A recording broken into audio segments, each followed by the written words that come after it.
We're going to run a cool video for you guys, and then we'll talk. All right. Long video.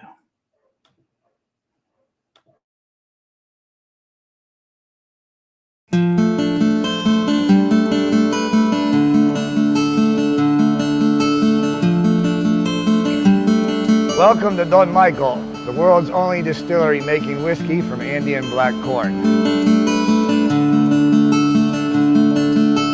This all started in Oxapampa about 3 years ago with the idea of making whiskey from something different, from a grain that had never been made before. And what we came up with was black corn, organically grown black corn.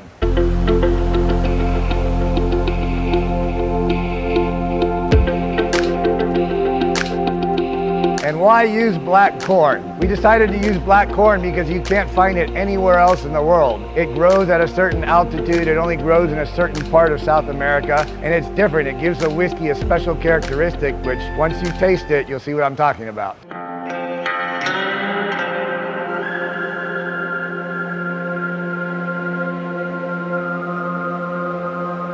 So everything starts with our grains, beginning with our malted grains from Cargill. Right here we have malted barley, but most importantly, you see our black corn. Nobody else in the world has a grain like this. That's what makes our whiskey so good.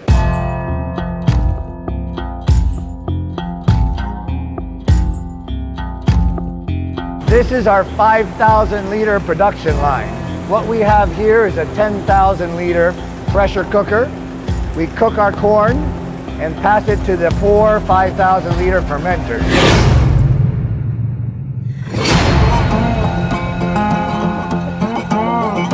Once we're done cooking our corn, we pump to our fermenter. This is a 5,000 liter fermenter.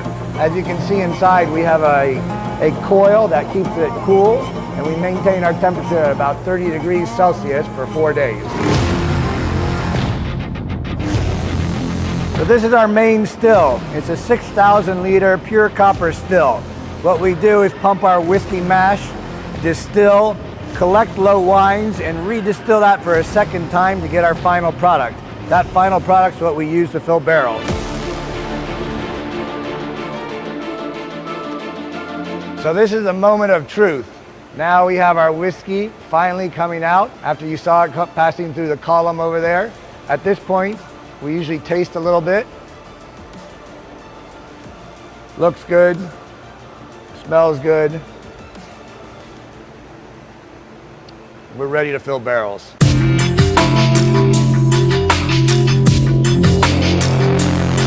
So once we have our 5,000 liter tank of final product filled with whiskey, we start filling barrels.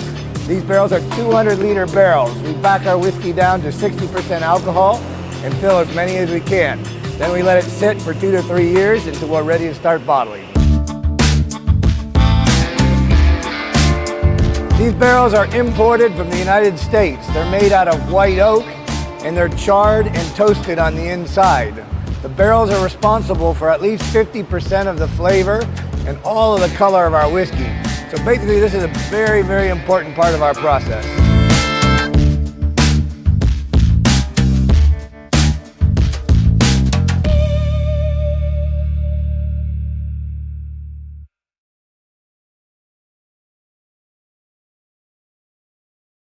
Yeah. You let me know when I can talk. All right. Now we can talk. Everybody, how's it going? Good to see everybody this evening. We're here with Black Whiskey. This evening we got Mike and Josh here. So Mike's Master Distiller, and Josh is one of the owners. Josh, Mike, What's up, everybody? how y'all doing? All right, let's use the chat this evening. We'll take this cool show away. We're going to learn about the first South American whiskey we've ever had, and certainly the first one for Peru. All right, so we got Donner Pass Whiskey. We got our buddy Whiskey Samurai. Check out Whiskey Samurai's channel, another awesome YouTuber. We got our buddy Sam over at. Apparently, Sam also passed his. Let's see here, Bourbon Steward exam. 90%. That's fantastic, Sam. Congratulations on that. Thank you for the super chat, and I'll get the sword and shield here in just a second. We got Brian P, Ben Demon Hunter. We got Lord Schlong. How's it going? We got C Jackson, our buddy Donald Rance. We got. Oh, there we go. We got another lovely ad coming in here from some damn StreamYard. thing I don't care about. Thanks, StreamYard. Whatever. All right, Liberty not licensed. All right. All right, let me get the thing here for Sam real quick, and then we will let them take it away. All right. Can you grab Sam's super chat there real quick? Maybe. Yes. There we go. Thanks, Sam. Appreciate it. All right. Thank you, Sam. All right. You're the man, Sam. All Well, welcome right. in. Glad to have you here. I was muted earlier. I was trying to talk to you. That's a big freaking still, man. Yeah. How big is that still? At 6,000 liters, I have to say I haven't seen that video for a while. We did it about 3 years ago. I'm like, man, I was kind of a youngster back then when we did it. Time flies, doesn't it? It sure does. Sure does. I'm feeling older, but better because now we got some good whiskey in barrels and we got some good whiskey in bottles. Well, that video actually answered a whole lot of my questions. I was going to ask, a lot of things like what you put the barrel in at and all sorts of things. But I guess we can really just kind of dive into the corn. Well, I wanted to show you guys the video, and what I like to do is when I do the live tours, I've done hundreds of them.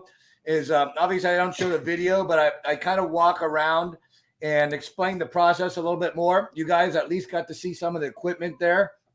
And if you want, I'll just launch right into it. Or if you got any questions, how do you guys want to go forward? I want something in my glass. Let's pour some whiskey. He's got a good one. Let's pour some whiskey. I need to start with We'll some sort of beverage. And Donald also threw up the link here for blackwhiskey.com. Get more information. And then we do have a quick question here. I'm sure we'll get to it, but I don't want to lose the question. Where can we get it? Oh man, we can get it all over Texas. Yeah. Just Texas? No.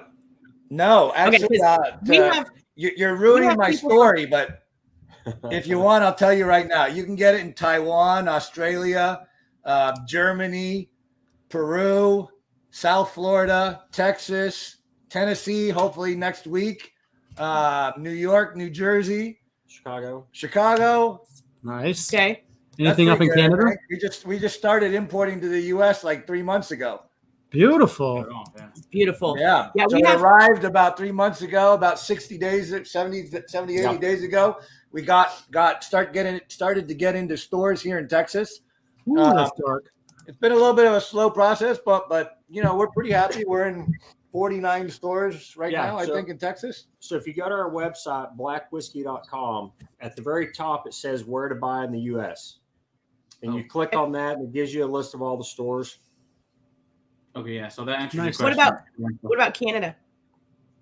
Actually, I have a phone call with an importer or a facilitator next Wednesday because, as you know, the government buys and manages all of the product in Canada, but there's brokers that help. So he's super excited. Obviously, they charge, but in the end, I think it's going to work out. And hopefully within 2 months, we'll be in Canada. There you go. Well, we've got people watching from all over, not just the U.S., not just Texas. So that'll be helpful for them. Mirage has it as well if you guys are local. Like I know Carrier local. You can get it at Mirage Fine Spirits in Colleyville. Yep. I know they carry just William has everything. You guys know? No, Specs. Specs carries. Specs, So goody. there you go. Specs goody carries. So that should, if you're in Texas, that should pretty much you should be near one of those. Everywhere. Yeah. Yeah, and all the AJ's in Plano. All the Binnies in Chicago have it. Like there's like 40 of them, I think. Excellent. Liquor stores. Yeah.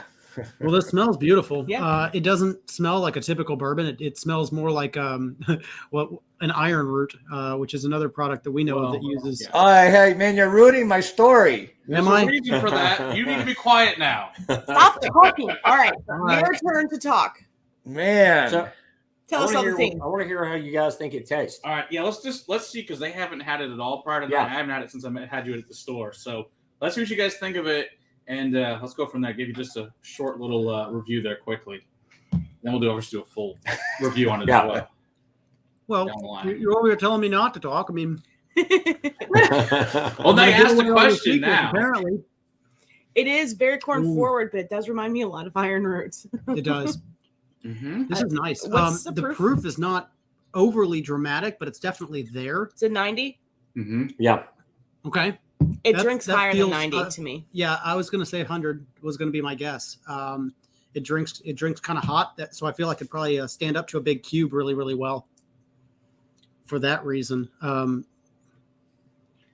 I like it a lot. I do too. Really good. There's a reason It's I got a wanted really to have them nice on. finish, though. I didn't want to have them on because I thought their product sucked. I think it's because it's amazing. Well, yeah, you wouldn't lead us astray there, Matt. No, I You would haven't not. yet. The mouthfeel is really fantastic. It's oily and Mhm. viscous. Super oily. It for 90 again. Like I want to call that more like 100. It I do feels a little bit more rich. It feels a little bit more viscous. It's very warming, and the finish is very long. I like that. Mhm. Yeah, I like that cinnamon Little black pepper. black finish. pepper. It's Cinnamon really black nice. pepper. Uh-huh. Mhm. I like it. It's beautiful. It's really good. Well, we got a lot of secrets that ended up coming into play to make it happen like that. And I don't know. You think I should really tell them? You probably should. We do. Well, tell them. It's a secret here that'll only be kept here on the Whiskey Crusaders YouTube channel. But you know, that's kind of a secret. It's a special secret. I'm curious. I've got to know. What's All right, so let me back up a little bit, okay? And I know it's going to be tough, but try not to interrupt for a couple minutes at least until I get to the point where you just can't resist. I'm gonna mute myself him. and we'll respond to people in the chat and I will. Sounds good. I will Okay, if refrain it's an from emergency, just raise your hand and I'll stop. talking. I have a question. Okay. So look. So anyway, backing up like a long time. I'm from the U.S. I'm born and raised in the U.S. I went to South America 10 years ago to build a factory. Had nothing to do with whiskey. And in the whole process, I ended up building a couple of stills. I built another distillery for rum, which never really got off the ground. A long story short, my wife and I were drinking every day. I had a construction company, but the economy went to shit, and we're like, what are we gonna do? We got to do something other than wait for the bar to open at 5 o'clock. It was, I say that, and it's a little bit embarrassing, but our friend was obviously the bar owner, so when he didn't show up at 5 o'clock, we'd call him on the phone and be like, "Hey, asshole, we're waiting for you." And I wish I was exaggerating. And at the time, we lived in the middle of the jungle, literally about a 12-hour bus ride from any major city. So there wasn't much else to do. So at least I had that kind of excuse, like, "Hey, baby, what else you want to do?" "I don't know. Let's go drink." Anyway, so long story short, we come up with the idea, and you got to ask yourself, or we asked ourselves back then, why enter into the whiskey market? And we're talking around 2015, 2016, when over the last, let's say, 8 years or so, U.S. had gone from, 200 craft distilleries to 2,000 craft distilleries. So what are we talking? We're talking like a semi or saturated market. I was thinking saturated back then, but when you look at how the distilleries continue to expand, I'm going to go back to semi-saturated. But you ask yourself, why enter into that market? And the answer to us was, well, you gotta have a niche that you can really fulfill. And how do you fulfill that? In our case, it was, let's use the Peruvian corn. It's typically called purple corn, but there's a variety which is called black corn, which for two reasons we decided to use. Purple whiskey sounds like shit, obviously. Yeah. Really. And then the variety of black corn is very similar, but more intense. So we're like, man, let's start doing tests. My backyard turned into our new whiskey distillery. I had a 50-liter still that I fabricated out of stainless steel. We had some 30-liter, however many gallons that is, I don't know, glass fermentation bottles. and everything we did came out horrible. Yeah, I mean, it was embarrassing because after you finally figured out how to distill and this and that and whatever with the new equipment, we'd give it to our friends and they'd all be like, oh yeah, that tastes really good. And the expression on their face was, man, that tastes like dog shit. So it was a rough, let's say 6 months to start. And so what did we do? We're like, man, we got more and more committed, and we end up importing some malted grains. We imported some barrels from the United States, and we actually put I'm talking 10 grand into the project, let's say. And the whiskey started improving, and And after another 6 months, it was actually drinkable. I wouldn't drink it now, obviously, but it was enough to decide to move to Lima, which is the capital city of Peru, and build the distillery. You guys saw the pictures, you saw the video. Obviously, we invested a little bit of money there, and actually came to the realization after setting up a 300-liter line and a 1,000-liter line that, oh shit, what are we going to do filling a barrel a week? You realize that oh shit, we just spent a lot of money. And in 5 years, I'm going to have, 18 barrels and about 2,000 bottles to sell.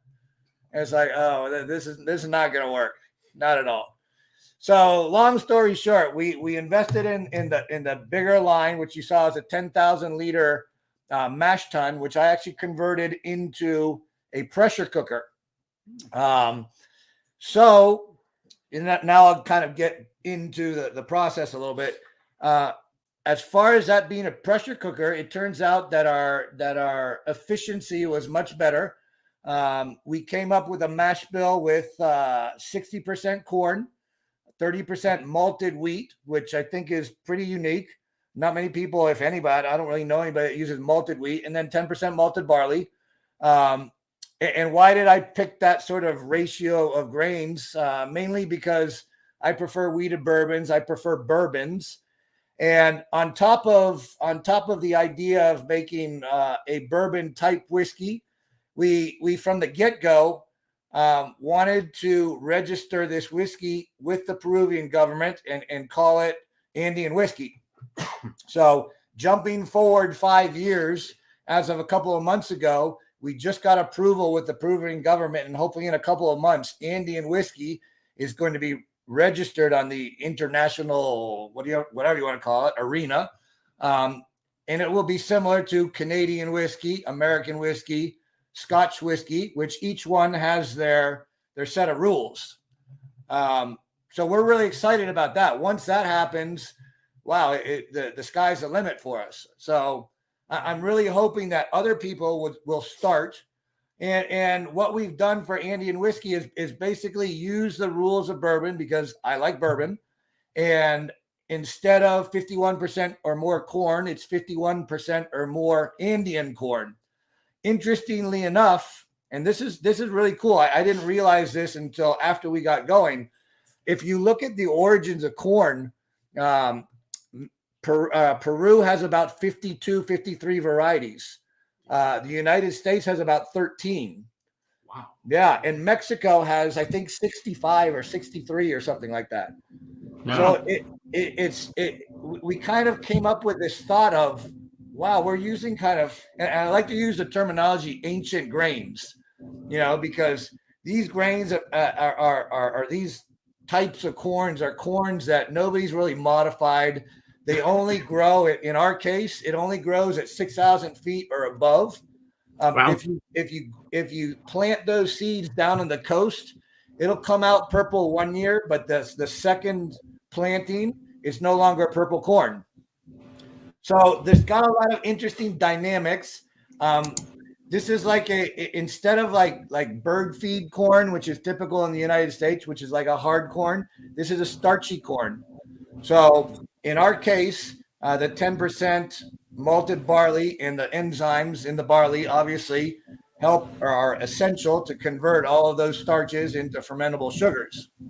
So using the pressure cooker, using our bourbon style mash bill, We cook.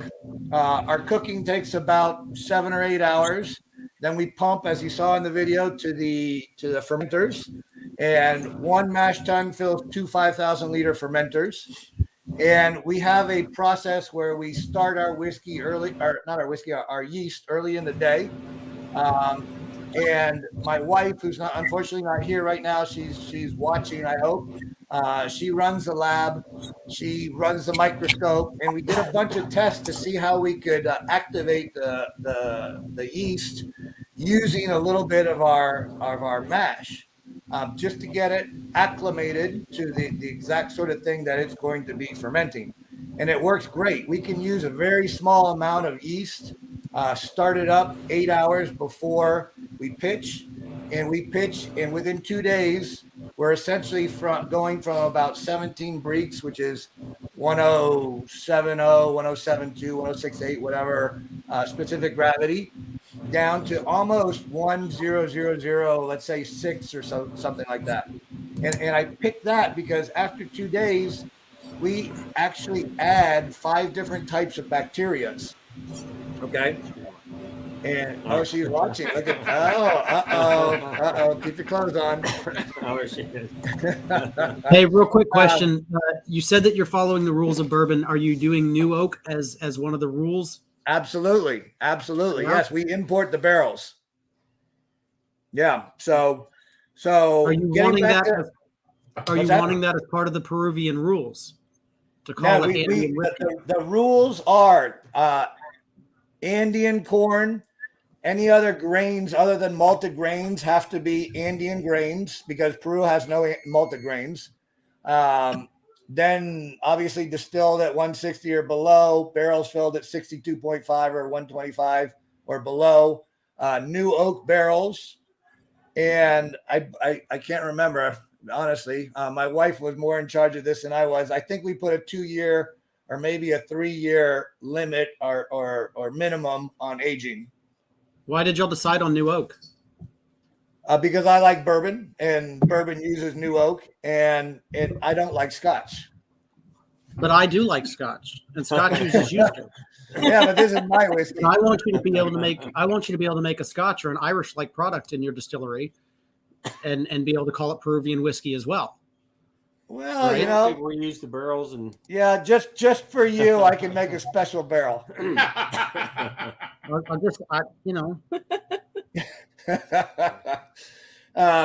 I'm always curious, especially since you are actually in the process of making the rules. I just am curious as to why the choices were made the way that they're made. Right? I like the idea of taking the handcuffs off as much as possible while still, keeping the structure. Right? Like I want it to be an oak, but I don't really care if it's in used or not. Well, we've tried everything. I'll be perfectly honest with you. We've done so many experiments and so many tests.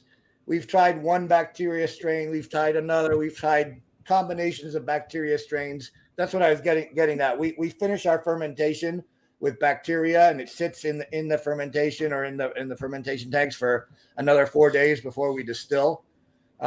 We've tried sour mash. We've ended up with a sweet mash, which is to me much better. In the end, it's who makes the decision. Basically, it's me and my wife, and I'm going to distill what I like. So, we tried distilling without the bacteria, for example, or finishing the fermentation without the bacteria, but we find it so much more complex and fruitier with the bacteria. Even the white dog goes from not really drinkable to holy cow, that's amazing white dog. So everything we've done is kind of been guided by, what's out there, but we've tried as many options as you can imagine. We tried regular corn. We tried different varieties of corn. We tried different mash bills. We tried different types of yeast. And there's so many options out there. I can't say obviously that we've tried everything or found the best, but we've worked really hard to find what my wife and I think is at least to our taste buds, the best whiskey we can make. Speaking of taste buds, unfortunately, she's the one that tastes the barrels and selects the barrels. I'm embarrassed to say, and I wasn't going to tell anybody, but I had to select some barrels the other day, and I pulled down like, I don't know, 40 barrels or something like that. And after tasting 10 of them, I was like, oh shit, these all taste the same. I was like, now this is not my forte. I need. Where's my wife? They say that females have a And much that's why more we're- distinguished palate. That's why Yes, we're in the they industry. do. They Yes. do. They definitely do. So anyway, getting back. So we finish our fermentation with the bacteria. We distill. You guys saw this. The still. The first set of low wines comes out at about 31, 32%. We distill whatever 3 or 4 times and redistill that. And as the year goes on, after the first batch, we add our tails, which we actually process. We dilute that down to 17% and pass it through a filter to get rid of some of the junk. They do that in Scotland, and it definitely makes a difference. And it's just an ongoing process. When we're in full production, we typically cook 6 times a month, once a week, and then twice a week, then once a week, and then twice a week. And we're filling maybe 40 barrels a month. So we have another video that I think is a good time to show, because after that, you're going to have a bunch more questions. Okay. All right.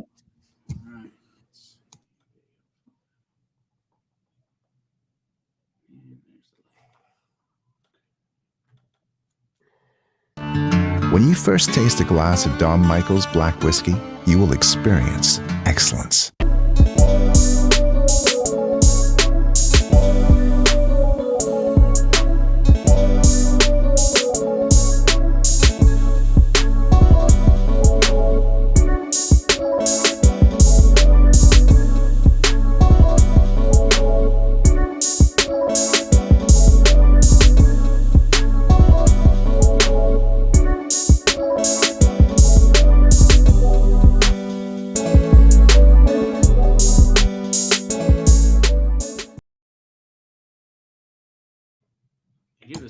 I have it. What was that?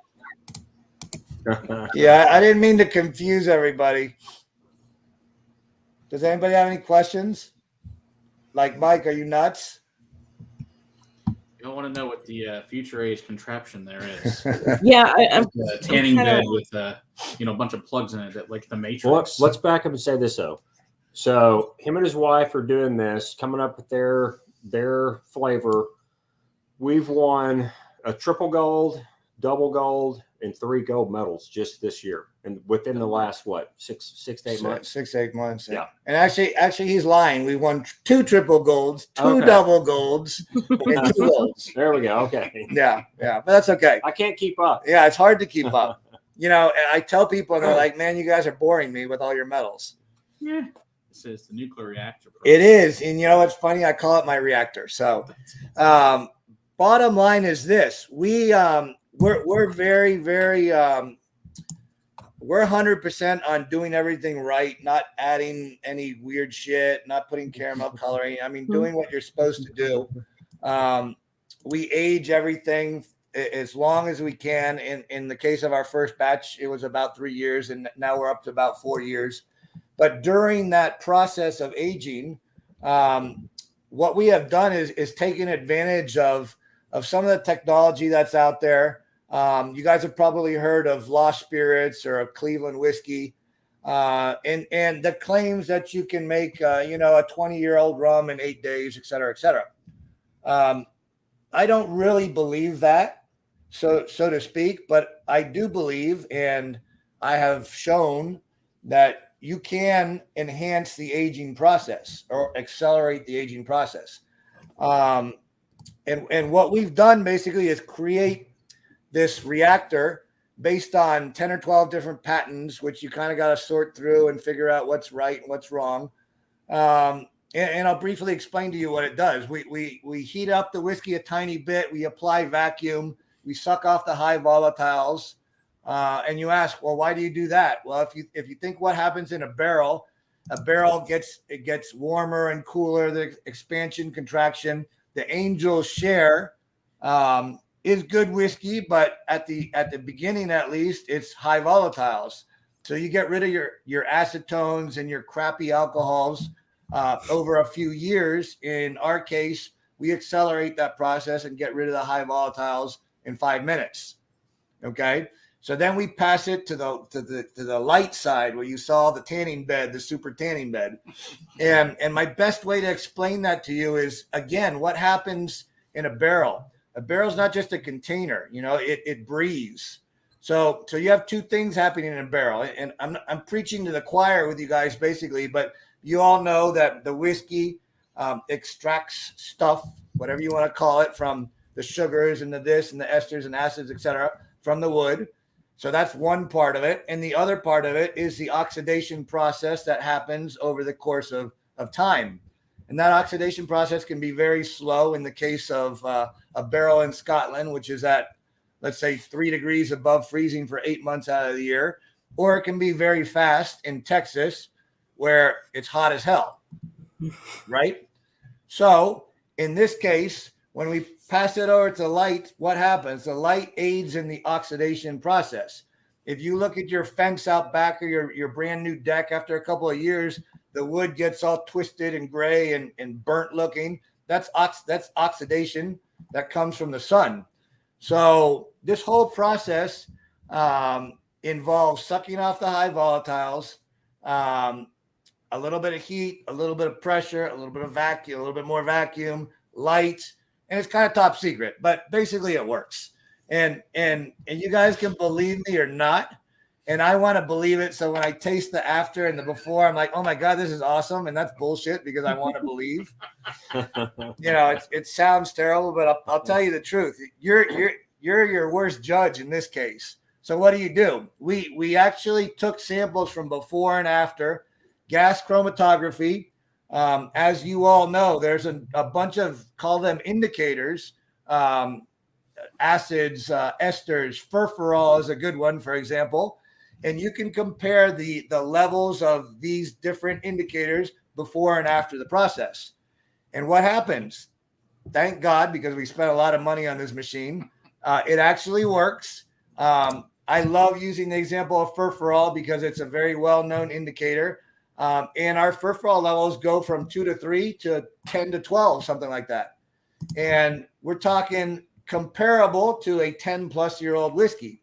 Now, I never tell anybody that's a 10-plus-year-old whiskey, but for us, it just shows that, yeah, this adds to the process. So we're not replacing normal barrel aging, but we're adding to it. And we're really happy with the end result because as much as I like to toot my own horn and say, wow, this is awesome, we have won 6 gold medals. We've won, I don't know how many other medals. And a super cool story, and I'll let Josh tell it, is he's at a golf tournament and. Oh, okay. So I come up on the tee box and Iron Root is there. Didn't know him. Pull up there and the guy has a mason jar of Peruvian purple corn. So I asked him, I'm like, what is that corn? He said, well, it's Peruvian corn. And I said, where did you come up with this idea? And his dad had worked in Peru for the same company that Mike's dad or granddad was the CEO, which is, Iron Root. So that we met those guys, figured out they're kind of doing the same thing. We thought we were the only ones. But it made us feel really good, about a year ago that they had won 1 million different gold medals and were using purple corn. And it was kind of like, man, I told you my whiskey was good. So it was really reassuring. And then we got onto the U.S. market. We started entering the competitions, and we've had obviously a lot of great feedback. So we're super pleased with our whole process. We're super pleased with the age accelerating reactor that we employ but don't use to replace normal aging. And bottom line is we're selling now in a bunch of different places. We sent a container to Taiwan. the people from Taiwan want us to roll out a single barrel version, which we're going to do next year, which is going to be super cool because there are going to be a number of single barrel versions. It's not just going to be barrel strength where, you mix a bunch of barrels. We're going to try and be really like diverse and, hey, did you get this barrel batch version, whatever you want to call it? So that's going to be cool. During all of this process, we've also developed a couple of other products. We do a cream, which is called Andean Cream. If you whip that bottle over here, they can see it. Yeah.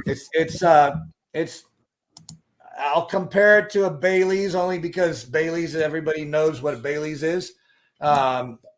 It sells really well in Peru. I don't think we're going to bring it to the States just because it has a shelf life and it's expensive to make. But it helps us in terms of presenting a portfolio. We also do Andean Vodka.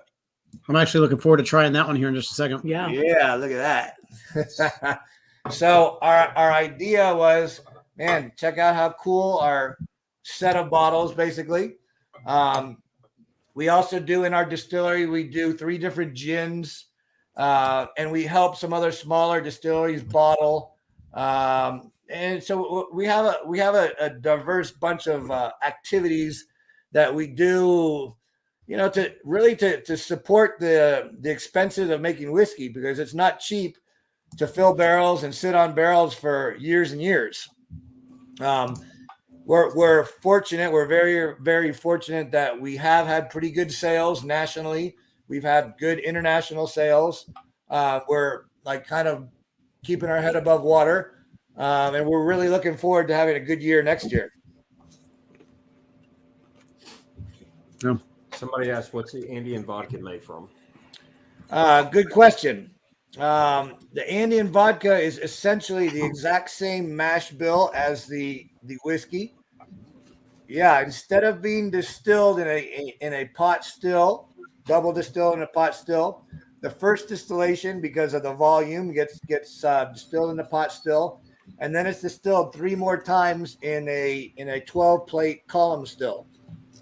Okay. So it still has a hint of the sweetness from the corn, but obviously we end up distilling at 92, 93% and then dilute it down. And we've been winning awards on the vodka. We've been winning awards on the cream too. So You only go up to like 92, 93? What the column? Yeah, we it starts at about 94, and then we distill down to maybe 89, and the average is like 92, 93. Okay. We have a connoisseur about to try it too. Now, I did try the cream. The cream is excellent. Oh. You guys try the cream yet? No, I poured myself another pour of the whiskey because I kind of wanted to talk about the aging on it. It's freaking delicious. Well, I want to give you a little bit of pushback. I don't want to call this 6 to 8 years as far as smell and taste goes. I would definitely put this in the category of a younger, but I would put this in a hotter climate. What is your climate like in Peru? Yeah. It's warm. It's not as hot as Texas, but it's maybe from 60s in the wintertime, 60 to 80 in the wintertime, and then 75 to 95 in the summertime. Okay. That's getting up there. So there's good temperature change. Day and night, there's obviously good temperature change. Yeah. And where we are specifically, we're at 50 to 60% humidity. Wow. So as far as where the distillery is versus where the corn can grow, are they the same, or is the corn grown up on the mountain and the distillery is down? Well, it's interesting that you asked that question. We're right outside of Lima. Lima is typically known for its very, very 90+% humidity. Mm-hmm. Okay. So we're literally 30 minutes outside of Lima going up the mountains, and the climate is totally different there. If you keep going up the mountains, the corn, we actually have a community of farmers that cultivate the corn every year for us. And they're actually at about 12,000 feet above sea level. Ooh. So obviously the climate is completely different there. It's cooler, much drier. And we've tried corn from the coast or from lower altitudes, And we have found, and again, this is more of a personal sort of tasting kind of discernment, let's say, that the higher altitude corn is better. So we stick with the higher altitude corn. It's fair. So your barrels are down where the distillery is. Yes, the barrels are where the distillery is. And like any other distillery, it's really interesting. We bring down 50 barrels, and 10 of them suck, and 30 of them are pretty damn good to really good, and then you have 4 or 5 that are like, oh shit, we're setting those aside. Yeah, those will win us awards. We should send those in. I'm only asking. That's why we're coming up with the single barrel version, because next year we're going to enter all single barrel to see what awards we win. Right. I see a question there. Can you do Andean single malt using 2-row and 6-row? No, you can't. Peru doesn't have any natural barley. They have some barley that the local farmers just kind of toss out there and grow, but there's no malting whatsoever in Peru. None. So you could make the first malting Andean floor. whiskey rule was that you have to use Andean grains except for the malted grains, because as far as getting quality malted grains, you have to import them. You don't want to set up your own malting floor? We tried. We tried malting the corn. We tried, but it's just not practical in terms of being consistent every time you malt. Yeah. And it's a whole different operation. It's just Corn doesn't typically malt well. I was thinking about the wheat and the barley. oh well, the corn definitely malts. You just got to pay attention to it. We would wet it, dry it, wet it, dry it, and in a week you got growth about 3/8 a half an inch long, and then dry it and shake it, and it definitely works. But it's a process. It's a lot of work. That sounds like a lot more work than necessary. Not worth it No. at all. Well, this tastes hotter than 90. This tastes like it was aged in a warmer climate than what we're kind of talking about here. So I'm thinking that your aging process is definitely giving it that, and it's definitely making an impact for sure. I'll give it that. But One thing we found with the corn, it has a lot of oil in it. So we initially decided, well, let's barrel at 45, and we should have barreled at 46 or 47, because it turns out that we have to filter a small portion of this, because otherwise at 65 to 70 degrees, it would go cloudy. So what? We do filter about 1/3 of the whiskey, why? just to keep it clear. But there's still a lot of oils in it. If you add some water or ice, you'll see it goes cloudy right away. Doesn't make it pretty though. No, I know that's the problem. Leaving it For us, we think it's pretty. Right? Yeah. Exactly. I don't care if it's cloudy. Should I try the vodka first, or should I go for the cream? I'm gonna go with vodka first. This one here likes to play devil's advocate, so don't mind him. You can slap him No, around. I'm just an asshole. Let's just be real about things. That too. I'm He's the nicest asshole you ever meet, though. I'm a polite asshole. You guys ever tried the koji malt at all that they use? I know the Japanese use it a lot. Whistle Pig uses it too. You guys ever tried that? No. Ethan says he'll buy all the cloudy whiskey, so I'll buy cloudy whiskey. I got no problem with cloudy whiskey. and Pete's Well, calling you. come on down to Peru. A nice mist is important, right? Donald says. Yeah. I mean, Yeah. Give me the vodka. I like the smell of this. You should. It's damn good. That's There's a good. I don't good need a reason. lot. Sorry, I'll take what you don't.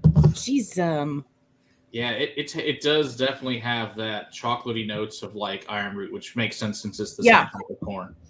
Which is good. You picked up iron root immediately, because that's exactly what it tastes very close to. And we've had a lot of store owners here be like, "Wow, that tastes like iron root," just right away. So that's good, right? And I'm not complaining at all. Not at all. Especially at the beginning when we were like, "I hope they like our whiskey," but everybody's like, wow, that tastes like ironwood, and ironwood's awesome. I'm like, yeah. I That's say, fucking never awesome. put a tass of Good liquor in problem to for have to is they're carry probably some people corn. shitting themselves. Should be a good problem to have. They can't be shitting themselves. I like this. This is not a typical vodka. This has a lot more flavor. This has a lot more going on in the glass than what you typically find in vodka. They distill off pretty much everything.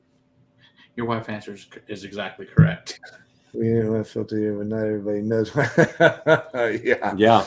Yeah. Exactly right. Yeah, I mean, some people see, oh, that's cloudy in the bottle, and they think it's bad whiskey, or the whiskey's gone bad. No, they're just stupid. Well, We I mean, just have to people are educate cool. them. We just have to educate them. We just have to educate those. Yeah, they're people. stupid until we educate them. It's okay if it's cloudy. It's also okay if there's little pieces of char in it. I mean, Those are always people go crazy. I like little floaty bits, Little floaty bits. flavor congeners, I call them. Mm-hmm. Yeah, the vodka has, it's not as pungent as the whiskey was because of the not having the oak impact, but the corn is definitely prominent. I think that you still have the sweetness of the corn in the vodka is my impression. Mm-hmm. Yeah, Which overtakes what vodka usually vodka's either not there and all you get is just this clear spirit going down the hole, or it's way too alcohol forward, just so and ethanol. you just get the ethanol alcohol, and that's why you shoot it or mix it. But this has that sweetness to it that kind of overpowers both of those, and I like it. That'd be a really kind of good vodka I actually martini. want to drink. That would make such a good martini. Oh, I bet it would. So so let's talk about you guys make a lot of. I know on you guys' website, you got all like cool cocktails. What do you guys like to make cocktails with these? I make old fashions. Old fashions. That's my favorite drink. We're actually in Peru. We're in all the good restaurants there, and we're on the menu, and they have some cool cocktails there. So if tourism ever picks up again, Yeah. we'll be famous. I like it. So did you guys already try the cream or not? Not yet. Okay. I'm gonna make a cocktail with it because I want to see what happens. No, yeah. Oh, yeah. I'm gonna make a cocktail because I want to see because I never had one like this. So let's try it. Yeah. All right. Because why not? In fact, use the glass that has the mountains in it. Like there you go. So I think that'll work perfect. That's cool. I mean, if you're gonna do it, you're gonna do it right. You gotta do it right, exactly. All right. Does this need to be shaken? No, not really. No. I'm sure it's fine. You never know. You never know. Here. You said you can't mine. It has a very coffee feel to it. All right, I'm going to let you guess what the what the main thing in the cream is. Hazelnut? Oh my God! Wow. Never mind. That was too fast. Listen to that. Smells like it. A few things. Huh? So we might have tasted. Did I do good? Did I do right? Yeah. Did you cheat? No. All way too quick. Well, it's good. No, I just, you know what you said about women and their palates, right? Good Yeah, palate. you guys are masters. That's why she's here. That's good. I like that. That's why we brought her on. It's because she's Coffee got a and fantastic hazelnut. And that would actually be really good in a coffee. palate. Damn right. Yes. And, What's my alcohol percentage? the nice thing about this compared to Bailey's is you don't have the alcohol aftertaste. Right. Bailey's has that kind of, it's almost like a metallic alcohol aftertaste. Yeah. So we're having a lot of great sales in Peru because everybody notices that, and there's actually a type of kind of peanut butter thing in Peru made out of hazelnut that everybody loves. So it's working out great for us down there. Nice. Yeah, I'm trying What's real the hard to get proof on my this one? figure out how to get this to the U.S. Right. What's the Yeah, proof cool. on this one? 16% alcohol. Okay. Okay. Yeah. Nice. So So Bailey's really, is really nice 17%, after dinner it's drink. 16%. But if you're not careful, that'll sneak up on you. Yeah. Well, I mean, yeah. you know, an after dinner drink is, one. So like the man with the giant Depends on how mustache. good dinner That's was. the problem. He probably doesn't even need the gripper. Yeah, you need some hot water on that. Oh, Is it gosh. sticky? Yes. He's got it though. Oh, it's the Old Smokies. Well, it's the old smoky cherries I'm using, so It's Those can get pretty sticky. that they can. But you got to make it pretty, I don't want to make it not pretty. It is all about the presentation here. Absolutely. There we go. I like the vodka too. I like the vodka. Again, I could see myself actually drinking a martini with that vodka. Yeah, and you don't really drink martinis. No, but this would be. But again, like this actually has flavor to it. Right. It's not just. It wouldn't just be the olive juice plus alcohol. Right. This actually has a flavor to it. So I made the old fashioned here with the awesome glass here with the mountains in it. So I think that's only perfect here for the Andes Mountains. I like it. Have we been contacted about getting the Everest glass yet? We have. They have some problems with their, the worldwide supply shortage issues. Yeah, that's no fair. problem on that.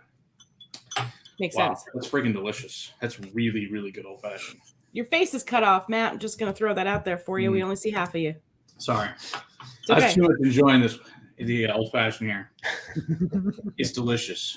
It's good to know. Let's see. Making sure I haven't missed anything here. 15 from my Wait. Huh? What? He wants to know whether 700's 700 other than 750s. Oh yeah, well that's Peruvian thing. 700 Peru. milliliter instead of 750 on the Yeah. bottle. Which one is this? Oh, this one's sad. Yeah, Probably the on the whiskey vodka. is the 750, but yeah, the vodka's 700, And this Yeah. one. and so is the cream. Yeah. It's Peru. I wish you could get the cream here. Good eye. Yeah. Well, So what's the shelf life on the cream? Why can't we get it here? it's 2 years. It's 2 years, that's but plenty of time. Depends on how it sells, though. It's in the containers. To get no, here, because we can make it and ship it and have it here all within 2 months. station. But it depends on how long it takes for it to sell on the shelf. Right, Within but that the 2 years. real problem is Bailey's has actually gone up in price like 30% in the last year. Stupid. But typically a bottle of Bailey's is like $21 or something like that. They're about $30 now. Mm. But it's tough to compete at that price point. Yeah. Just Peter. because cream is much more expensive. Peter. Getting it to the States, everything, we may bring it up here. The other issue we're having is our bottles come from Owens, Illinois. But in our case, the Owens, Illinois facility that does these Cuvée bottles is in Colombia. And they're so slow. We have like a 6-month lead time before COVID. And now it's just, I have to fight tooth and nail every day, basically, to make sure that my next, container of bottles arrives in time. So I'm really just focused on getting the whiskey bottles. Yeah. I have enough vodka and cream bottles for the South American market because these are in Spanish. They actually allow now 700 milliliter bottles in the U.S. as of December, I think, of last year. Yep. But obviously, I'm not going to import a bottle with Spanish text on it. So we're really trying to focus on making sure our whiskey bottles arrive in a timely fashion. We're doing another 10,000 bottles in the next couple of weeks. We'll do another 10,000 before the end of the year. But those are all going to be for the U.S. market, and these are going to. I already have enough for the South American market. I'm just saying, you can send the Spanish ones to Texas. Half of Texas speaks Spanish anyway. Yeah, And there you go. Florida, too. All the really matters. They don't care. Does it taste good inside? They see Yeah. Andean vodka. What's the word for this in Spanish is irrelevant. Right. Completely and It utterly tastes irrelevant. Right. Right. If you have somebody that you trust telling you it tastes good, That's what matters. You're I gonna got buy plenty it of bottles from- and languages I don't understand. I'm like, all I know is what's inside that bottle tastes really good, and that's all I care about. That's right. Whether We it's got- in Czech we got a or bunch of Japanese Chinese, bottles like that. Chinese, whatever, it doesn't make any difference to me. As long as it That's tastes good. That's what Google Translate is for. It's on See, everybody's exactly. phone nowadays. Yeah. It's fine. I mean, yeah, we figure it out. Come on, give me some more of that. It's true. Everybody's got a cell phone at this point. Probably figure out what it says. Yeah. Shouldn't be that difficult. If It might be kind of fun to leave it in Spanish, to be honest. Yeah. I mean, why not? That's what If you I'm got to saying. you might as well go the full way. Sounds like a challenge. Let's do it. if they can't figure it out on Well, their cell phone, then challenges. they don't need to have one. The only problem with that is when you get your cola approval, they won't let it. It has to be in English. Yeah. Really? That's why. Well, Yeah. just put the Well, stuff in the front. as usual, the government fucks Yeah. you over. Oh, they do. You have Typical. no idea. You have no idea. English on the front, Spanish on the back. Would they let you do that or not? As far as the rules go. No, they, No, they, okay, they- that's they all won't let English. you do that. Okay. No. I don't know much about the rules part. I just drink the stuff. It's a pain. It's a pain in the ass, actually. I would imagine. No. I know Yeah. Applying for the lovely license is total pain. Yeah, we talked a little bit about that in class last month, but Mm-hmm. no, thank you. He was displeased. Yeah. Well, it's really weird because we sent in the application for the whiskey, and they didn't approve it. And they're like, no, you have to take the whiskey away from the black. And I'm like, no, forget it. So we canceled the application. We applied again. Like, okay, everything's good, but you got to change something on the back. And so we made the change, and then we turn it in again. They're like, oh no, there's another thing that you have to change. So every time you get a different reviewer or review board, it's a totally subjective opinion. So you may or may not get approved. It took me 3 tries to get the whiskey approved. Took me, I don't know how many tries to get the vodka approved. And I still can't get this approved in English because having liqueur on the same line is illegal, supposedly. What? Yeah. Just keep on sending it in. You'll get somebody that approves it. Yep. Yeah, eventually. But That's what they it's told just us. a pain in That's the what they told ass, us. you know? They told us that they'll send it in. Well, I'm not going to tell you who told us this, but we were told that they would send in the bottle or the label, and if it didn't get approved, they'd say okay, and they'd wait 2 weeks and send in the same damn thing. Right. And if it didn't get approved, they'd say okay and wait and send it in, and somebody would approve it. And Yeah, I agree with you 100% there. sometimes the problem will solve itself. Yeah. And then you figure out who it was that finally approved it, and Right, and then you you address send it to everything to that person going forward. them. Right. Yeah, if you could, that'd be awesome. Right? For real, right? I like Donald's idea. Just follow the Canadian model. Label could be all French, then stick an English card inside, and vice versa. Problem solved. Oh, Canada and their rules. What It's rules? okay. You can add other Rules? substances to it too in Canada. Yeah, Super. sure. Follow A little rules? sugar, a little caramel. Yeah, it could possibly change when you do that. That's hilarious. All right. So, what's your favorite drink to make with the vodka? I do dirty martinis myself. All right, we can make those. Dirty too. martinis. The cream is good by itself with ice, with coffee. I would just drink that by itself. on Throw ice that in cream. some ice cream. Oh, I bet ice cream. I bet that's all. Oh, yeah. Milkshake. Heck yeah. But yeah, it's good on its own. Like you said, a lot of like Bailey's and other creams out there have that alcohol aftertaste, and just Just my nerdy. it's got a This twang. really, look at this. Make me big. That's what she said. It's got the cool mountain on the top here. You know my It's not nerdiness for focusing in. bullshit. Your face is in focus. It You're- won't focus. Okay, Get your face out of there, Matt. You gotta move your face. There, now it's focusing. How cool No, is no, that with the still mountains not on working. top? Still not Oh working. well. Yeah, close enough. There's cool mountains on the top, so I need to know. Good enough for Is me. that on all the bottles, or is it just on the? No, all the bottles. This top is cream colored with the same mountains, and this is black with the same mountains. Nice. These are bronze color, and this one is silver color. We also have a couple new products coming out. We have a honey whiskey, and instead of the mountain, it's got a little bee right there, which is kind of cool. Cool. Okay. Yeah, and then we're doing the single barrel, which basically we're going to move this up a little bit and put a label at the bottom where you can write in the barrel number and the actual proof. So it's a little bit more personalized. So what proof do you see come out at barrel strength? It comes out at 54 to 57 typically. Okay. Very nice. And we And that's usually putting fill it in at barrels. 120? We try to fill barrels at like 59 to 60. Just Okay. a little bit less alcohol. Seems like you get more flavor out of the barrel quicker. Okay. Not seems, you actually do. But yeah. but unfortunately, the barrels are expensive, especially down there. A $235, $40 barrel down there ends up costing me almost $500.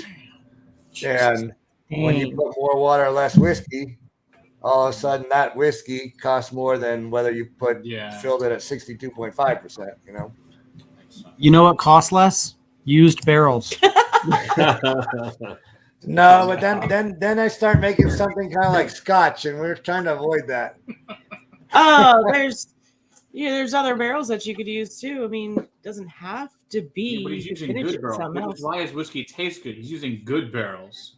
Yeah, actually, we use Kelvin Cooperage barrels, Good barrels. which are awesome. Mm-hmm. And we've also been using Black Swan barrels with the honeycomb. Can you tell us about the honeycombs? Because we only have really heard of those barrels. Oh, really? Yeah, let's talk about the honeycomb.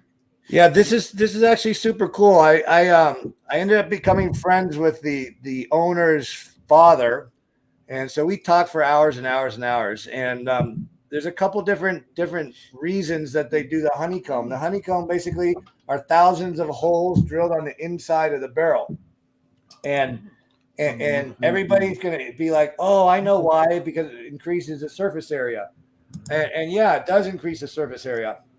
But more importantly, it gives you access to the end grain of the wood. And what that means is if you have a regular barrel, in about 3 years, the liquid, your whiskey will penetrate and extract about an eighth inch of sugar and stuff from the wood. If you have access to the end grain of the wood, obviously everybody knows what the end grain is. You have a plank of wood, and one side it's all nice and smooth, and the side that's been cut, it's kind of like fuzzy, and the liquid penetrates there. And this is a number that he told me after doing years of tests, 9 times faster than the regular side of the stave. Interesting. Yeah, so it's super cool. And the even more interesting thing is these barrels with the honeycomb, you got to take your whiskey out after a certain period of time because it gets to the point where they're just ready. Okay. And it's happening in Texas too. But there's whiskeys that turn out with just too much wood, So you got to open your barrels every 6 months, every 3 months, check it. And when it's ready, and you're done. Yeah, that's a good point. Hey, Eric, how's it going? Interesting. Okay, so when you get your barrels, are they assembled fully when you guys get them? Yeah. Okay, so you're sending fully assembled. They're fully assembled, and we ask for them to be heavily toasted. Okay.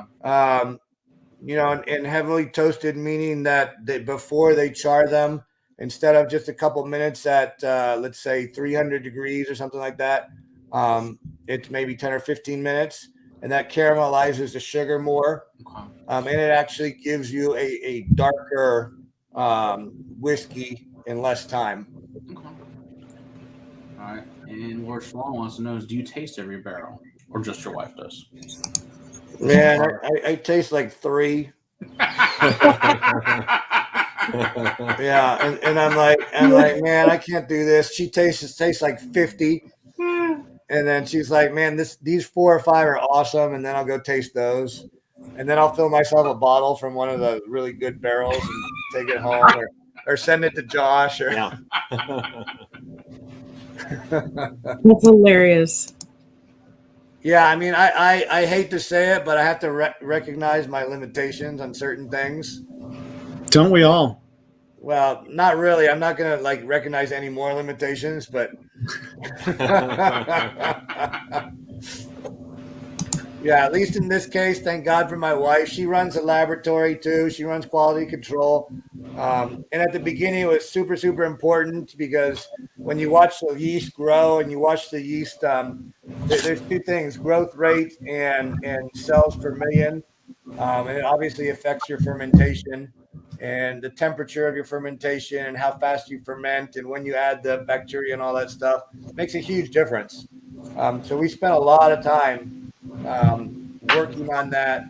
And another big difference is, you start with a 50-liter still or a 300-liter still, and it's super easy. You fuck something up and you can dump it out with a barrel, a bucket, and wash it off with a hose. But when you screw up 10,000 liters, man, it's number one, you just blew almost 2,500 kilos. Let's say 5,000 something pounds of grains. Yeah, which is not cheap. And when it all spills out on the floor because you fucked something else up, you really feel like an idiot. Yeah, so we had a lot of growing pains. Fortunately, we're way past that. Everything runs very smoothly. But without screwing stuff up, you can't figure stuff out either. Right. That's true. That's the only way to do it. Yeah. We learn best from our mistakes. That's for sure. Yeah, for sure.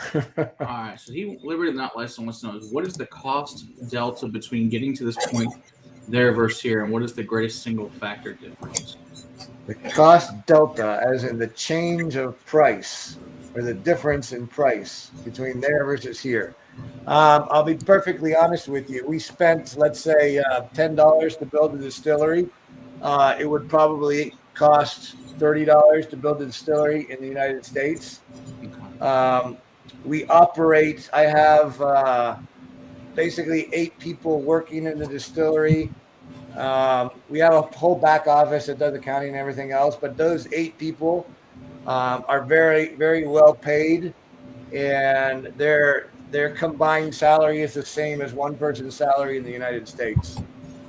So it's a huge difference in terms of it gives us the opportunity to do some cool stuff at higher volumes, experiment, spend a third of the amount in the investment to get where we've gotten. But it's still not cheap. I mean, it's a lot of money that gets tied up in think about it, 1,000 barrels at $500 a barrel. That's a lot of money. Yeah. Yeah. And then when you're cooking 6 times a month and you're spending, I don't know, $3,000 per batch, dude, it's a lot of money. So that shit adds up, and it's been tough in terms of lasting until sales started. But with our budget, it would have been impossible to do it in the States. Yeah. I don't pay myself anything. I pay myself $1,500 a month just because I have to for legally. But it's been tough in terms of you see a lot of money go out of your pocket, and when we finally started selling, really this year and in the last few months have been great because I'm no longer taking money out of my pocket, and Josh is no longer throwing money my way either. We're both much happier. Yeah. So how long is from the time you guys started distilling to the time you guys get your first bottle on the market? How many years? It was about 3+ years, but that was 2019. Yes. So we hit the market nationally. We sold a shitload of bottles. It was awesome. And then COVID hit. Mm-hmm. So, it sucked in terms of COVID, but we got a special permit to work about 2 months later. And so you add COVID to my 3+ year whiskey, and now we're getting shit. This next batch is going to be almost 4 + 5 years. Yeah. But again, it's really interesting. We'll bring down 50 barrels, and they may be 2.5 year to almost 5-year-old barrels, and it doesn't really matter. You have a 3-year-old barrel that's like the best out of the batch, and you have a couple of 5-year-old barrels that are like, let's leave those. Mm-hmm. So there's a lot of factors, and there's this big battle between the Scotch people and how many years and barrels and the American producers like Balcones, whatever you want to call it, and a lot of American producers that they're aging 18 months to 30 months, and their whiskey's done, and you don't want to age it anymore. You know exactly. Well, what I'm you talking sure about. can't in smaller barrels, that's No. for sure. Not good. Balcones is Like 3 or 4, getting not giant good. barrels made right now, so that they can actually have to play get around bigger with. and bigger to get longer and longer. So- Otherwise, you're Oh, wow. screwed. Yeah. Yeah, so Balcones started with the 5-gallon barrels. I visited their distillery 3 years ago, maybe, or whenever they had first rebuilt the distillery. The distillery is super, super cool, but I hated the liquid. It was just really, really harsh. And I think it's gotten a lot better because they've changed from 5-gallon little scrawny barrels to normal barrels. Yeah, We found that too. We started with some 10-gallon barrels, but it was like, dude, you got to get that shit out of there after 6 months or 4 to 6 months. Yep. Yeah. So, interesting question here though too. What do you do with your used barrels? We make rum. We have about 5,000 liters of apple brandy that we did. Ooh. We have a friend of ours that fills them with beer. And if anybody wants a barrel, you're welcome to come get one. So Caesar, there you go. But they got to go to you, right? I was gonna say you were responsible for shipping them on your own back home to yourself. So whoever you need. that's right. Exactly. Yes. I will not take on shipping Sure, responsibilities. Is that 500 per barrel? Is that shipped to you, or is that shipped? Or you have to pay for shipping on top of that? No, that's delivered to my distillery door because let's say a barrel costs between $240 and $260.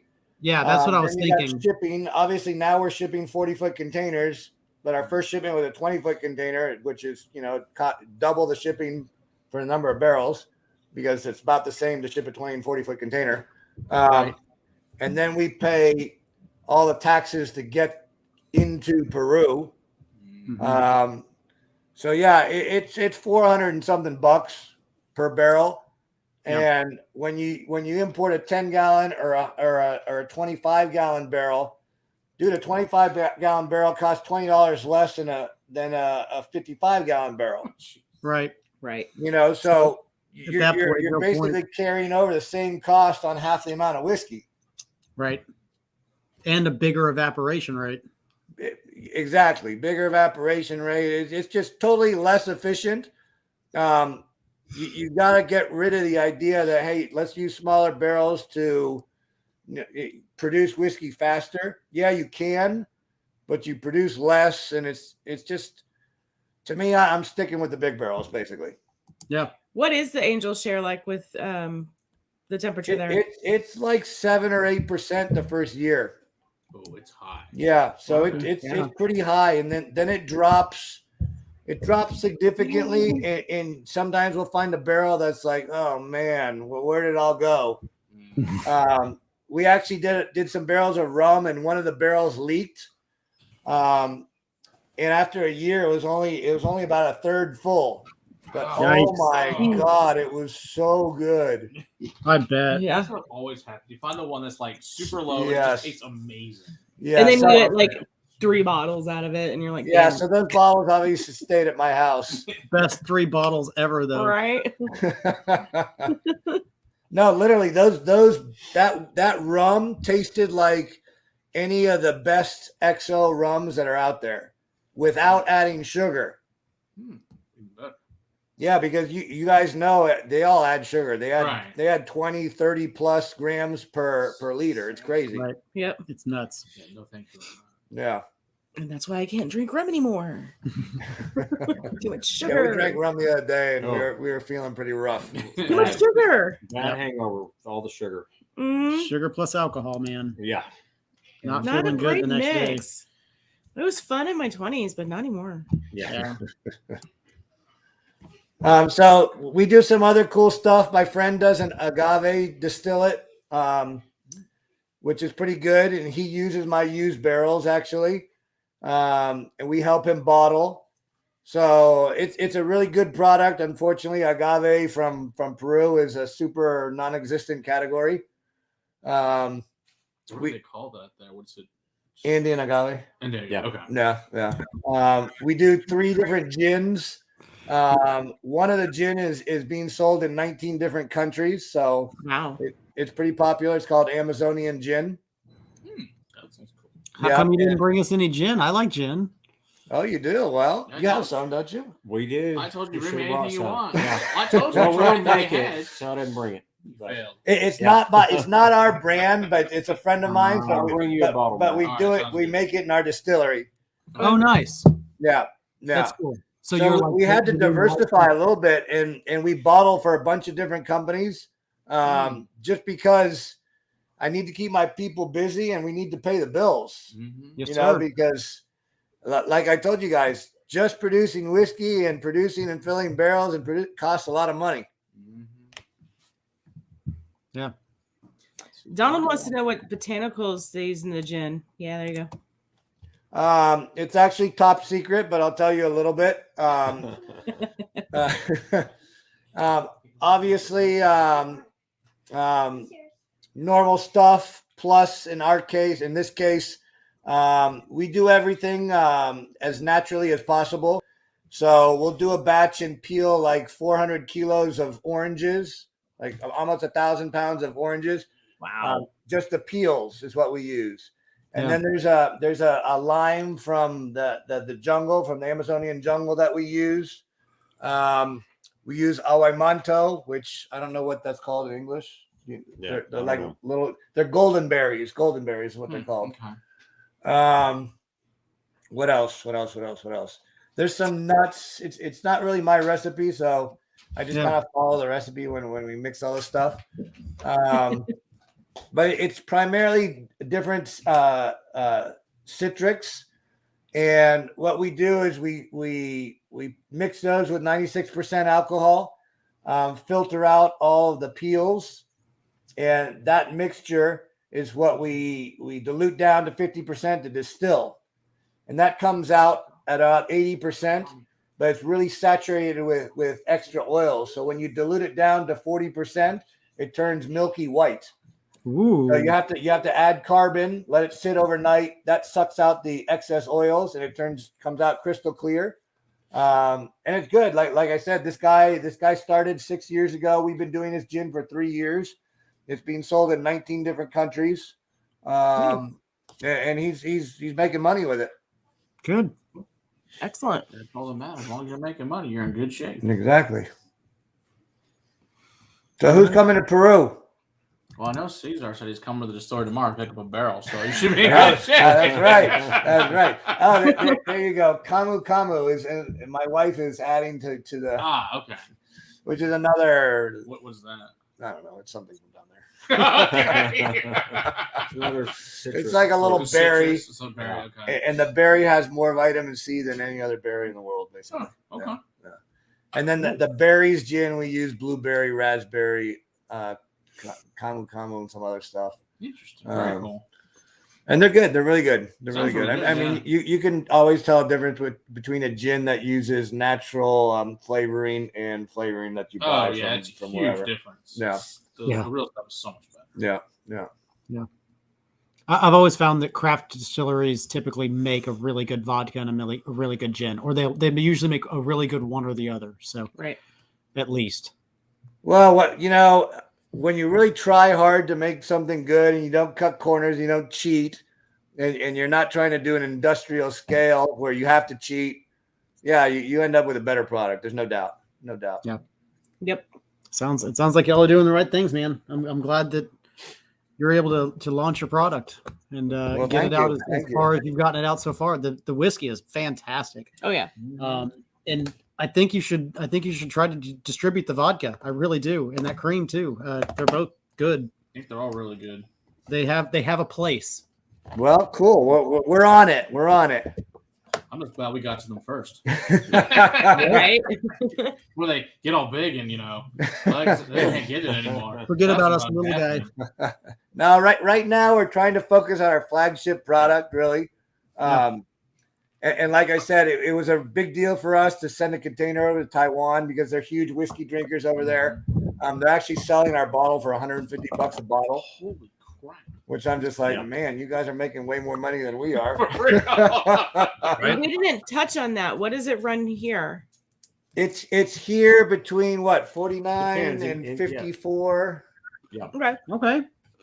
Um, The premium bourbon category, but not. yeah, in Miami, it's a little bit cheaper because it comes into Miami with Park Street, which is our importer logistics company, and they actually do direct retail delivery in South Florida, New York, New Jersey, parts of California. Here we have a distributor. Tennessee, we have a distributor. Okay. Very cool. So any help you guys can give us, getting the name out, getting us into stores, anything like that would be awesome. Are you guys an empire? Well, yet? Jet, you heard him. You're already Talk to your people. If you Empire don't, Liquor Stores? if you Oh, don't no, see we're not. Black Whiskey. Not. I can talk to their owner. Oh, good. We can Yeah. You're already into our main liquor store. Yeah. That'd be If you awesome. don't, you don't see Black Whiskey on the counter, make sure that you talk to the liquor store owner and Yep. let them know that it's a product that you'd like to see on their shelf. Absolutely. And we'll put this in the queue to get reviewed too really soon. So that way we can get Yeah. another review out there for a full review for everybody and tell them We how damn appreciate good it is. Yeah, that'd be awesome. That'd be appreciate awesome. We're working hard to try and get into Total Wine, but you guys know they do their national selection, I think in Mhm. January, something like that. Yeah. I've been going back and forth with Michael Lowry, who's kind of a pain in the ass, I think. Mhm. Yeah, you guys know. And he told me last year, he's like, come back in a year when you won a few medals. And so I'm like, hey, asshole, we won 6 gold medals. I'm back. Yeah. So we're hoping that we may win 1 or 2 more medals this year, and then I'm going to send him another email and say, think about us in January. Come on, dude. Yeah. For real. Well, I mean, I think the world whiskey category is going to just continue to grow and grow and grow. So we need. Yeah, I'm actually. I think we're fortunate that it's more of a world whiskey because it'd be tough to compete in Texas. It'd be tough. You know, there's so many craft distilleries now that how do you distinguish yourself? And it really is so expensive in the States to do it that unless you got a lot of money and something really different, it's tough. It's really tough. All right. The other place we need to bring one down to the vault so the vault can get a good review on it too. That'll help you Right. guys too. Right. All right, let's see. To get it, We'll so have to to get get one in Black soon. whiskey in their product, plus look into the Alberta Company, which is a Park Whiskey Society and shipping some funky bourbons out of the U.S. Maybe somebody to contact up there. Yeah. Maybe we can get that up into Canada. I hope my wife is writing this stuff down. You can go back and rewatch it. Yes, I was we're gonna say, good. that's- there forever. That's the Yeah, beauty okay. of Okay. beauty of playback. That's why we do these live and film them so that we can go back and learn again. Dude, wait. Yes. Black whiskey matters. Yes. Dustin, Thank you, new shirts. I- Black Whiskey Matters. I published that a couple Excellent. times with my PR company. Said, hey, dude, easy. Should do it. We were up at you always know when Dustin is here because he Said Black announces Bears himself Lives in a Matter, special and way. I think you should do the same thing with the whiskey. Oh, I'm doing it. I'm still doing it. Totally They tell do. me, watch out. I'm like, fuck that. I'm doing it. You should totally do No it. way. All whiskey matters. Whiskey matters. That's amazing. Oh my gosh. No. Yeah, No. your comments about Canada are totally correct. We are supposedly going to go into Alberta first, and the way I've been led to believe it works is exactly that. If other provinces or whatever they call them up there ask for it, then you can expand. But it's kind of a pain in the ass to get into them directly. Donald, if you do that, can you like record it or something? Because that'd be Yeah, I pretty would cool. love to see a recording of this. Sacrifice a goat, do a chant, and click his heels while doing a salute. Hey, whatever works. If that gets it done. Chat, do we have any more questions for these guys? Yeah, I know. Go ahead and Lord, give them a chance to kind of Schwab, do things. he actually Matt, what do has we a got? Non-distiller producer. He wanted to talk to you guys afterward. If you guys had time to talk from Okay. afterward. Matt, what do we have coming out this week? What are we doing? We've got Nick Offerman editions coming out tomorrow, the original one from Eric. And then after that, we're putting out an old Kirk bourbon. And on Saturday, it's limoncello from Hatch. So, you know, we can put these 3 in the review in the next few weeks and get them all out as well. All right, sweet. Yeah. Having bad memories. Bad flashbacks to Sunday. Yesterday was a little rough. Flashbacks to that lemon show, the floaties. Oh Lord, was that just yesterday? It was just yesterday. That was yesterday, wasn't it? It's been a long 24 hours, folks. Yeah. Yep. No one needs a Malort in their life. We promise on that one. No Malort. No, this they need in their lives. Malort, not so much. But yeah, hopefully you guys can't get it in your states. Ask your liquor store owners. I mean, if you keep hammering them up, they'll find out and order it. So That's right. get them up. That's the way you get the whiskey you want. Is just talk to the owners. Hey, hit them up and add us on Facebook. If you guys have any questions or you want to talk, whatever, we're 100% available. Black Whiskey Peru. My name, I don't know if my name's on there. You can add me too if you guys want. Josh too. Josh, we have Black Whiskey Texas, Black Whiskey Peru. You can go to our website, blackwhiskey.com. Okay. Donald's thrown the links down there throughout the stream. He's thrown the Black Whiskey link up there several times for people to check out. And if you're not part of Discord yet, be sure to do that. Donald's thrown that link down in there too. I guess it's BK in Kansas. He says equals no. I guess you guys hopefully can get into Kansas at some point. I know Kansas is one of the harder states to get into for whatever. Yeah, it is. Yeah. That's state control, isn't it? Yeah, we're trying to get into North Carolina right now, which is state control, and it's taking a while. Those are difficult, man. Pain in They the ass. just don't care. Yeah, state control sucks. All right. Well, this has been fun. Glad you guys came on. Glad we could spread the word. That's been great. Thank you very much. Absolutely. I'm going back to Peru in a week with Josh. Yep. So we're actually, Josh is going to participate in the cooking, fermenting, distilling, and Nice. hopefully he can choose barrels better than I can. So he's got a week in Peru, and then he's back here available in Texas for questions and answers, and I'm available in Peru for questions and answers. There we go. There you go. Now, what parts of Tennessee? Nashville, Memphis, or all of Tennessee? It's supposed to, Tennessee is divided into 4 different areas from what I understand. Okay. We're registered in all 4, and Best Brands has a presence in all 4. I'm expecting a purchase order this week, and so probably within a couple weeks it'll be in Tennessee. Okay. And So it's going to be then at Best Brands in Tennessee. Best Brands, Yep. And what parts Beautiful. of California? yeah. Nowhere. Nowhere Yeah, yet. we're not in California. Not Dun, yet. dun, dun. Soon, hopefully. Yeah, interestingly enough, Park Street has warehouses in LA and San Francisco. So I can send a pallet there and it can sit there and they do local deliveries. So if anybody knows a store or a bunch of restaurants that wants to buy, we can actually get it over there pretty quick. Nice.